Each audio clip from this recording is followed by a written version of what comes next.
200,000 miles on it. And I'm driving around in the hobo ride. Yeah. The used minivan that rattles. He's got obviously a much superior car that's also about 30 years newer than that jalopy that you're roaming the streets in. Mine's from 2007. And I'm about to hit 200,000 miles. I can't wait. I'm going to take a picture of it. So does that mean because he's one of the 16 to 19-year-olds who have answered the call to work? 33% 16 to 19-year-olds in the workforce, the highest rate since 2008, but still a far cry from the 50% levels in the 70s.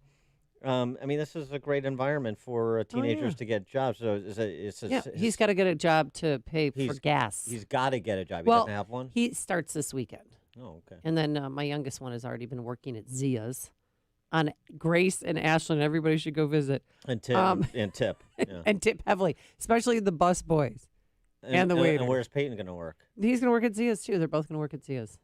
Nice. The waiters at Zia's rolling up in a Lexus. That should be good for tipping. Wait a second. How much is that waiter making? It was a gift from his grandparents. It's their hand-me-down vehicle. Oh. But they didn't drive it, so there's lots of, very nice. Unused I know. Well, let's talk a little bit about that job market to help us do that. Pleased to be joined by Steve Moore for our Wednesday conversation. Economist, Wall Street Journal columnist, Trumponomics author. Steve, thanks for joining us. Good morning, guys. By the way, I hate to say I told you so, but I told you so. 9.3 million unfilled jobs in America, an all-time record. We've never seen anything like this before, and I predicted this would happen on this show 3 or 4 months ago with Casey Mulligan, my colleague at the University of Chicago, who is one of the best labor economists. And look, if you pay people to stay unemployed, guess what? You're going to get more people unemployed. But we didn't even expect 9.3 million. Yeah, but here's some of the good news. One is that's driving up wages, the wages that businesses have to offer in order to attract and retain talented employees. Yeah, and this is the argument that liberals have made. And this was, by the way, do you guys remember something called universal basic income? Remember that? I think it was Andrew Yang who first talked about that idea. Well, actually, Charles Murray talked about it about 30 years before Andrew Yang did, but okay, go ahead. Well, how do you like it now? Because this is essentially what the government has set up with all of these unemployment benefits. And by the way, don't forget, you also get free health care, under Obamacare subsidies. You get expanded food stamps. We got rid of all of the work requirements that used to go along with these programs. You get the $3,000 per child payments that are starting to come out. And all this free money, right? People are just getting loaded up with this free money. And then the politicians want to go, gee, why aren't people going back to work? Now, you're right, Jim. My liberal friends said, well, these businesses are just going to have to pay people more if they want to get them back on. If they want to compete with their Uncle Sam, you're going to have to pay more. That's fine if you're Target or if you're Amazon or if you're, Walmart's or Walgreens. Yeah, they've got, the cost structure. They can absorb those higher costs. What this kills is the small restaurants, the small businesses, the little construction firms. Those are the ones who are, think about this. They've been flat on their back for almost a year because of these incredibly stupid lockdowns. Now they're finally getting back on their feet. And the government says, oh, you're going to have to pay your workers $18, $19, $20, $22 an hour. We have a sign outside of a restaurant outside of my little village out in Maryland. And, one of the most popular restaurants says, we can't get our workers back. And by the way, we're offering free gym membership, free meals, free this, free that, blah, blah, blah. I mean, this is happening all over the country. And these idiots in Washington are just scratching their heads saying, why is this happening?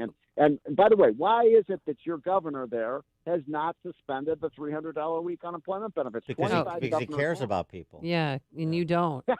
Yeah, sure he does. What about the small business? But look, this is serious business because, restaurants, for example, operate on really thin profit margins.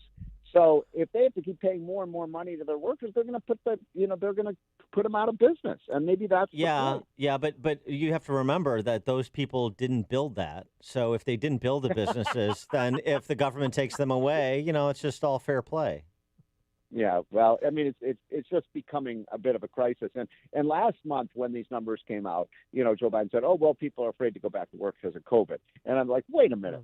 First of all, are people more afraid of COVID today than they were 3 months ago? Come on. I mean, the vaccine is out there. Everything's back to normal. It is a joke. All right, Stephen Moore. Making up these excuses. I've got to ask you about the child tax credit because there's a payment plan. I guess every July 15th, August, That's right. they release that. So how do you qualify? They said 36 million taxpayers are going to be eligible for the child tax credits. What is it? Is it based solely on income or what?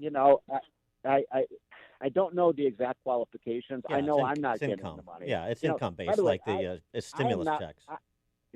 And I'm not rich, but I've got none of this money. All this we keep giving out all of this money, and my wife and I are like, why? We pay a lot of taxes. We're not getting any of this money, and so look, all of this, folks, is a scheme by Democrats to redistribute income. They really believe the biggest problem in the country is income inequality, and therefore, what we do is just give people more and more money. I mean, God, first of all, the worst thing you can do for people who've been unemployed for 6 months, 9 months, 12, in some cases 15 months, is we've got to get people in the workforce. Every study shows that it has negative health consequences, negative economic consequences for the families themselves. In other words, what I'm saying, we're not even doing the workers a favor by keeping them unemployed. Their work skills start to atrophy the longer that they're sitting on the couch. It's bad for America. It's bad for businesses. And it's bad for workers. Stop.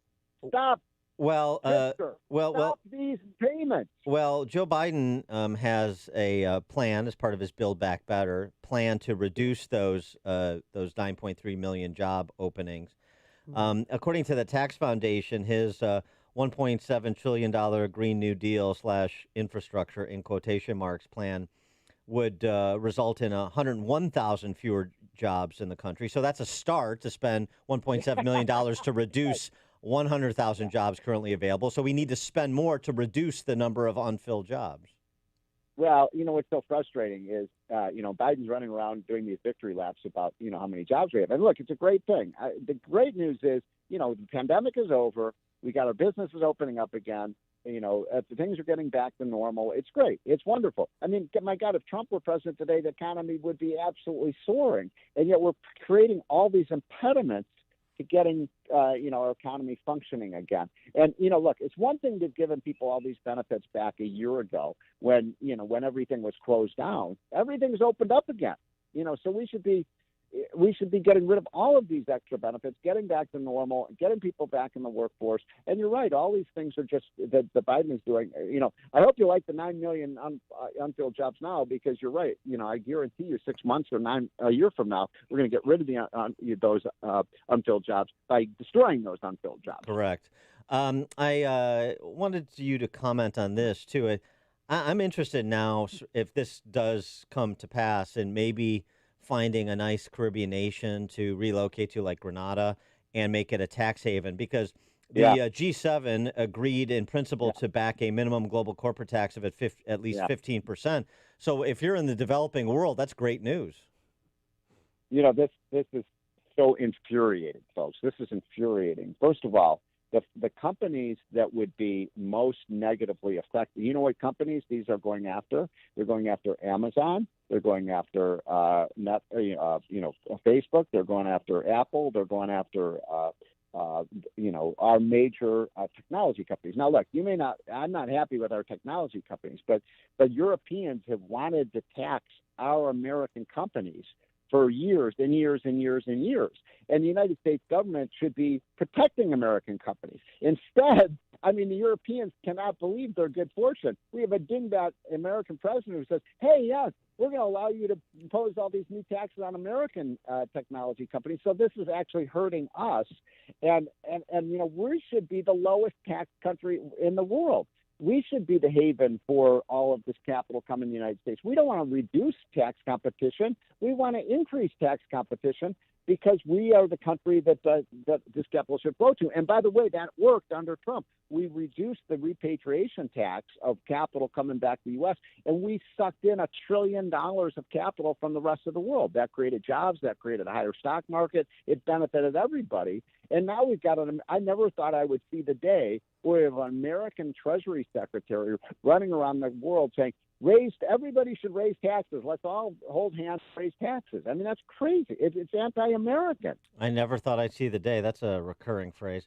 Hey, Steve, we're playing this game this morning. I want to get you to weigh in. After a villager in France bitch slapped Emmanuel Macron. We're asking our listeners which politician they would most like to bitch slap. And of course, I know you're a pacifist.